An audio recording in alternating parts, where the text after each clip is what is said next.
Hello, this is Lance Zimmerman and welcome to the CattleFax Closing Bell for Friday, April 29th.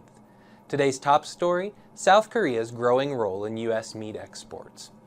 Last November, South Korea's foot and mouth disease outbreak and its effect on the country's meat supplies dominated agricultural news. The outbreak forced South Korea to liquidate slaughter animals and breeding stocks, and U.S. meat became one of the main sources to replenish their tight domestic supplies. Trade data for agricultural products is provided by the USDA Economic Research Service, and the data is on a 2-month delay. The magnitude of South Korea's purchases are just now being understood. Total South Korean meat exports reached 114 million pounds in February. This surpassed the previous record of 95 million pounds in November of 2002. U.S. beef exports by South Korea continued to improve on 2010 highs, reaching 42 million pounds. In February, South Korea was the largest buyer of U.S. beef. This is the first time the country's been the top monthly U.S. beef destination. The country's sharp increase in U.S. beef consumption and already strong exports to Mexico, Canada, and Japan made U.S. beef supplies 142 million pounds tighter than a year ago.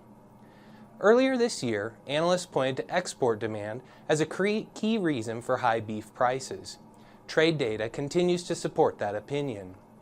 You can expect meat exports to remain strong throughout 2011. February beef exports were up 20% compared to a year ago and 3% compared to January. Volumes will likely decline going into the spring and summer months, with the worst of South Korea's liquidation behind them. However, Japan continues to be a strong customer for U.S. beef despite the tsunami. Also, the weak U.S. dollar is keeping U.S. beef prices competitive on the world market and makes beef imports more expensive for the U.S.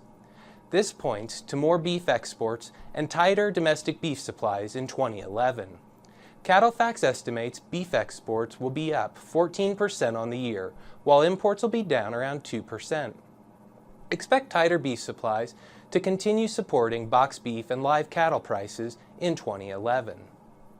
Now, for your weekly market summary. U.S. fed cattle trade was mostly $2 lower this week on moderate volume.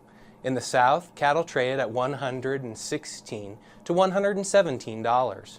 Trade in the North was at $117.5 live and $187 dressed. Boxed beef prices were lower on the week despite moderate sales volume. Lower prices for the chuck and round were met with mostly steady middle meat prices. Choice beef was down more than $2, and select was down more than $4, while the spread was between $5 and $6. Corn was volatile this week due to weather-delayed planting conditions and funds selling. However, trades were basically on par with a week ago. Thanks for watching, and be sure to visit CattleFax.com for the latest market news and analysis.